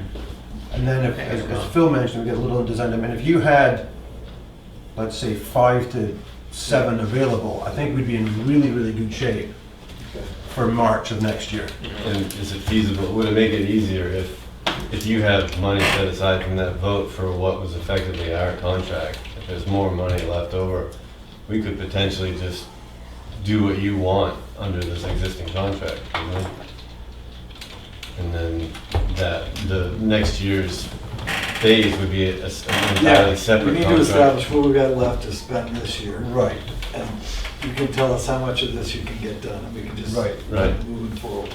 And it's a little, right, and it's a little Whatever's chicken and left, egg. we need to ask for next March, and that's what we'll ask Right. for in one more article, and then some capital in another one. Which also brings up a point, there were three options at the end of that contract, like energy modeling and Right. how much of those are needed for 2020? Do we have to decide on for 2020 or for 2021? I guess that's the question. Yeah, I think a lot of that is just massaging it. I mean, I'm gonna wanna have an energy model done. But that's my question, do you want it 2020, But 2021? I don't think that we need it for this year. Well, I don't think, for the level of development on the design that we're doing, I'm not sure we could give you an accurate one Yeah. for 2020. No, I mean, in our It'll be in ask that for next number. year. It'll be in Should we- that. So in other words, like the 60,000 didn't include that. Right. No. So do we need So- to do 65,000 next year to include that, or do we stick with the 60 and the 5,000 as part of the 2021? I'm not asking about this year per Let's see how se. far we get with the money we have.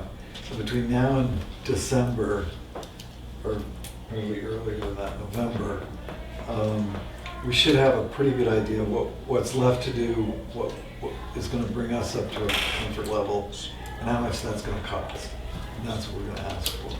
Right, that's what I was getting at, is those add-ons, are they add-ons that have to be done for 2020 or 2021?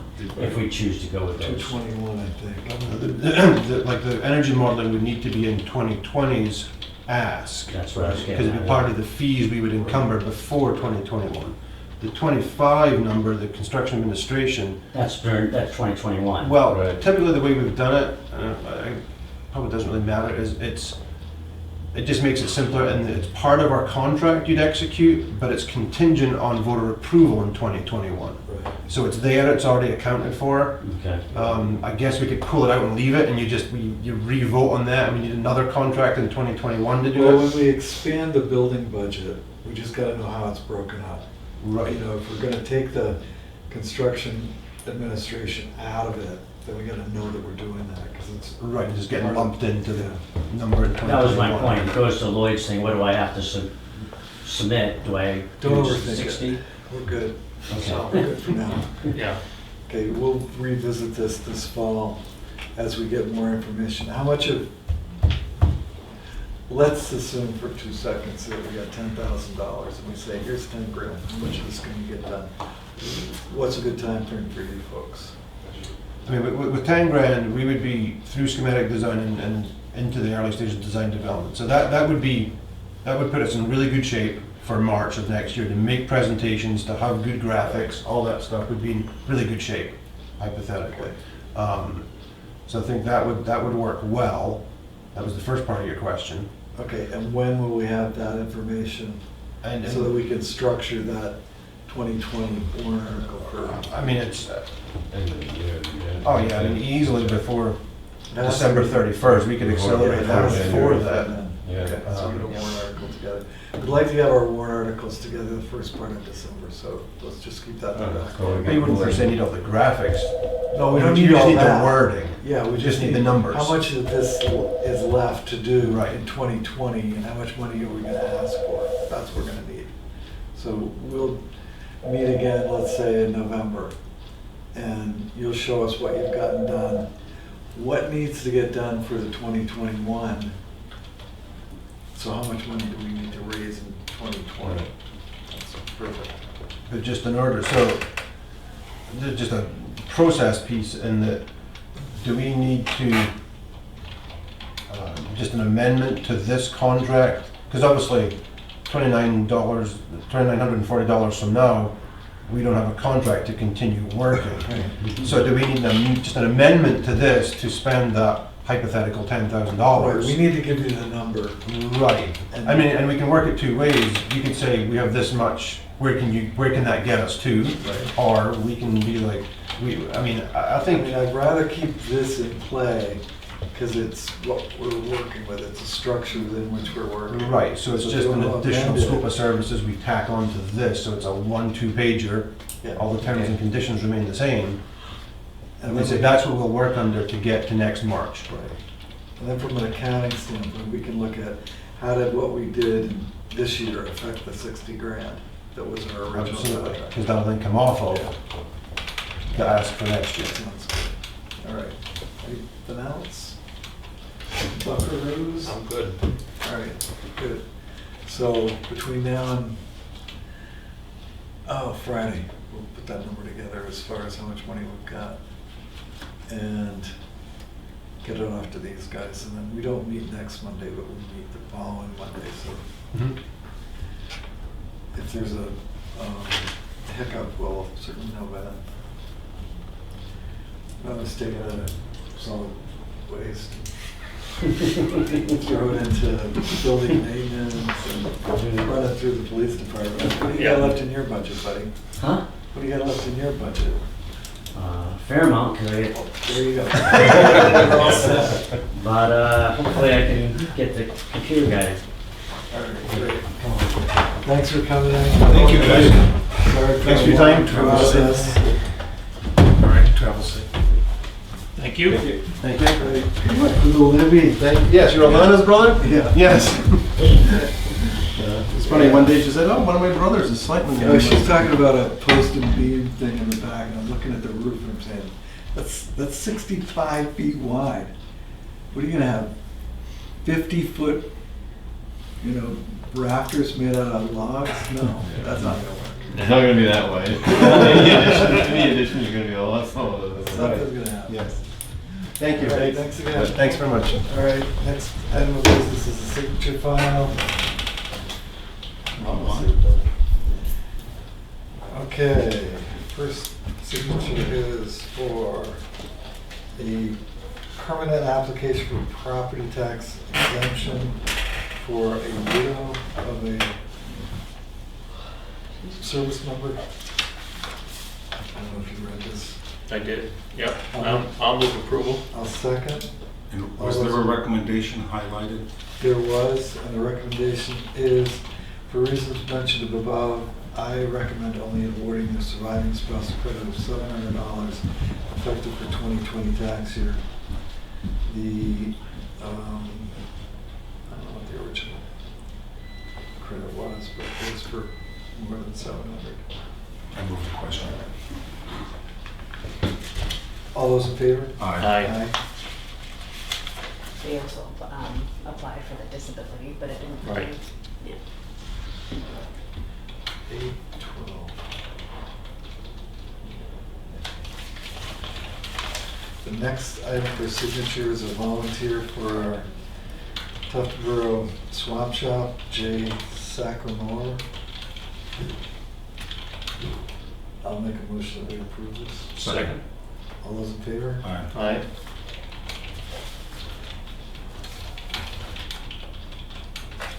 Okay.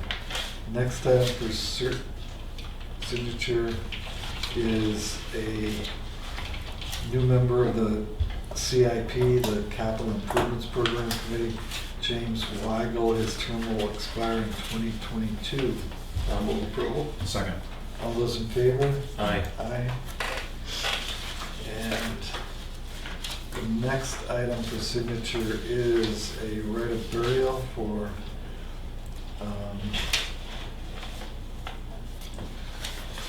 George and Deborah Jones.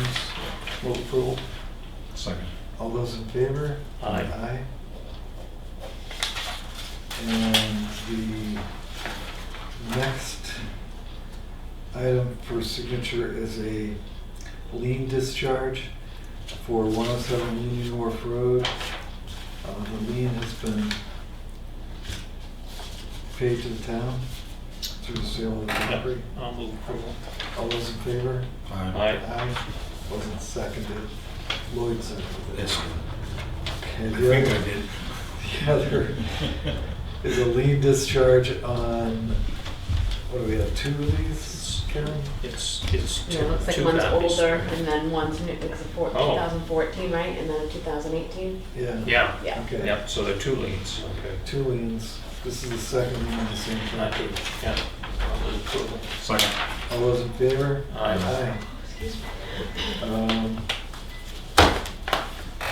In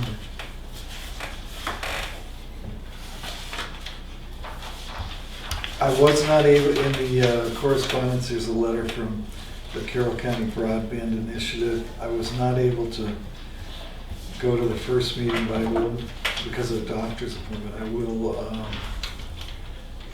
attend all the other meetings that I can possibly make.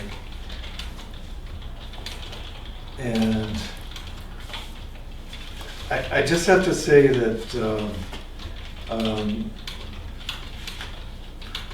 snarky emails from non-residents aren't going to get you anywhere, Mr. Vogel. So if you want some sort of resolution, you should come in and see us. And we're all working on our CIPs. There's a health alert for, how do they come up with these names? Jamestown Canyon virus. Could happen here. West Nile virus and EEE and JCV and Palisson virus, a tick-borne virus, but the ticks are gone, it seems. So all of the virus alerts hopefully will be on our website, or they're on the health.alert at newhampshire.gov website for New Hampshire Health and Human Services.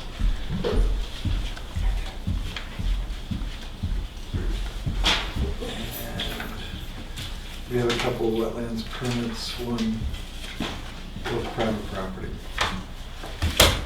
Any selectmen's reports? I just wanted to go to the snow plowing ordinance that we talked about in the last meeting. See that Chief Shiguri has made a couple of tweaks to the recommended ordinance, primarily to clarify the violation status and how those would be satisfied. Yeah. Have you had a chance to Yes. look over the revision? Yep, well done. Yep. So my understanding is that to move forward with this needs to be something that's noticed for a public hearing. Yep. We're changing an ordinance. Yeah. And You want to schedule one for sometime? I think we ought to do it in September. Yeah, that sounds good. So Did you want the lawyer to review it, or? we did talk about that. Yeah. So we'll forward it to the Senator. But we can notice it and have him review this in the meantime. So 9th of September, is that too soon to? Oh, no, that'll be fine. Yeah. Sure. I think it's just Okay, the 7 we'll have a days. public hearing. I believe it'll just be the 7 days before I'll Yep. check, but. So we'll do a public hearing on the 9th. Public hearing on the 9th of September. Sounds good. And that'll be to create the ordinance? is that Yes. correct? Right. Maybe I can work with And ask gather Rick input to before. Yeah, ask Rick to review this and make sure that let's have public comment on the ordinance that we've created, so we need to create it before the 9th. Will you gather input right and then vote on it? Is that what you'll do at the hearing? Right. Yeah, no problem. Right. Okay, I just want to make sure I understand it correctly. Okay, Right. sounds good. So September 9th, okay. Okay. that's all I have. Lloyd? Something positive, I thought I put a copy in the correspondence, maybe I put it in the wrong folder. Employee benefit? Yes, Okay. It was in the green Yep. folder. okay, that's what I wanted to talk about. Go ahead. There's your copy. Just, I have school care Sigma through the school district, and we've got a negotiation on the second page where if you go in with 30 days and have a deductible situation with Huggins Hospital, you can get 50% off your bill. I wanted permission to go down go through the school district and whoever they talk to see if I could get the same for our employees. What this would be is something similar to fuel costs. It's something that's available to our employees, but it's outside the policy manual there. And I've been led to believe, and this is just in the initial stages, that it's all of the satellite services and whatnot. Obviously would make no deals or no offers until I come back through you folks. No, anything that can assist us in the healthcare issues is certainly helpful. I need at least one of those copies back. I only need Yep. one copy. so Yeah. It's a positive, it's a go? Okay. Thank you. Thank you, folks. The second thing is, and it's not until you talk under new business, but I sat down with Jim Bean and he and I came up with a list of CIP projects and also things that we should put out to request prices. Thank you. I'm thinking of you, my friend. Yeah, I guess I've talked to Diane a little bit about getting some budgets in order. There's a little pushback because we're doing the mapping and the reval simultaneously, but I'm sure we can work our way through it. Lloyd brought up the issue of utilizing the upstairs of the town office more for different committees, et cetera. And I think it's a good idea. I don't know if we have to change our handicap access to avail ourselves of it, but as far as clerical work, that sort of thing. It's worked for the rec director. Yeah. And I know that other department heads have asked for a place to sit down and spread their paperwork out. Susie, for example, was one. I'd be willing to work with Jack on get some prices. Prices for what? If we have to put a desk there, or I don't know Okay. if Yeah, a just telephone allocate some has to be put in. spaces, because I think it could get a little bit anarchic. Yep. Yeah. You know, designate areas Yep. for different places. The August 1st, we got a letter from New Hampshire DOT on our highway block grant aid for class 4 and 5 highways. And the total is $86,040.19. And that's through April of 2020, so it's four payments. Yep. And I did meet with some folks up at Beach Pond, and we're trying to work our way through a resolution of that issue. We'll have more, Board 11.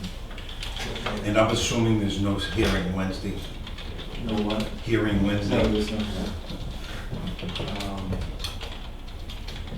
And you guys reviewed the welfare cases? Yes. Okay. The one individual who was the newer individual has already gotten approval from TANF for rent, so Yeah. that's gonna be a good thing. Any public comment? Did you say you were meeting Friday? With you? No, I'm not meeting with you again. I thought those words Have came to out of your mouth subpoena me. earlier. You're not meeting Friday? No, Fine. we're not meeting next week. That's correct. We're meeting on the Friday? 23rd. We're meeting 23rd. on the Oh. I 23rd with the understand that. treasurer. Yeah, but we're not And meeting you, now. well, I pay attention to what you say, Chip. I and know, that's but what I heard sometimes come I out of speak your out mouth. of the side of my mouth. Yeah. Okay, all right, that's all I have, thank you. All right. I'm gonna move we adjourn. Whoa, what? You were gonna remind me of something, weren't you? And there's some more things in correspondence, I don't know. I know you. In the green one? One was about the census, I know sometimes people are leery of people. Census is going on Yeah, 8/4 to 10/18. Yeah. We're gonna meet with Jack Whitmer on the 23rd. I don't know how that qualifies as non-public, just saying. Did I do it in a non-public? That was a I It's mistake. didn't if say I that. did. not, no, it's not non-public. Okay. I said It's that, a if I work did make a session. mistake. Work session, yeah. We already did that one. Then we have the propane thing in there somewhere, And right? there's an outbreak of cyanobacteria in Mirror Lake. Swim at your own risk. And septic system, presentation by the Lake Winnipesaukee Association. Where is that? That is, Fire station. excuse me, at our fire and rescue department. Middle road, I like that. Yes. It's a very Buddhist term, the middle way. At 6:30 PM, August 27th. Not gonna get any better. We have a request to put another bench, an additional bench at the trail or path, what do they call it, a trail? The trail between the Tuftonboro Free Library and Tuftonboro Central School to augment an Eagle Scout project.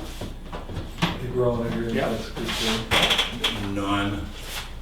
It needs to be pressure treated wood, so it doesn't rot. Yeah, well, I don't know if we want people sitting on pressure treated. I'll let Otherwise, the Eagle decide. otherwise we're gonna have the same problem we have at the, Our the viewings, yes. just bring that up. all right? So, excuse me for a minute, I think you want to put a bench at each end, that's fine. Yep. Okay, all right. And then we'll work with the powers to be. Okay, and we got the propane we've already talked about and the snow removal. So, She's really playing this out to the end. There's only a minute and a half left. What did I forget? Can, since the propane and oil prices will be coming out between your meetings, if you can, and it has to be signed Oh, within 10 right. days. correct, and then I will also follow up with our current vendors in between, you know, to see if they can match or better the Well, afterwards. I'll So I move nominate, that we authorize the chairman to, I was gonna authorize Lloyd to do this. no. Yeah, He he's out of negotiates. town. Oh, Yeah, I'm gonna, yeah, I mean, I'm in town for, I mean, I could do it, but uh, I think Lloyd would do it. I'll be here until our next meeting. I'm not gonna be out of town, so if you want me to do it, that's fine. But You did it last time? I think so, yeah. I think we should have consistency in something. Everything else is inconsistent. Yeah, that's right. You also been working on. So our consistency is we keep changing. Right. Yeah, if you want All right. things to stay the same around here, a lot of stuff is gonna have to change. I'll support that motion. Yeah, all right. All those in favor? Aye. Aye. Okay, can we close this circus? Yes. We got 25 seconds. I'll move the adjourn. Second. All those in favor? Aye. Aye. Thank you. I did my best. I thought Yes.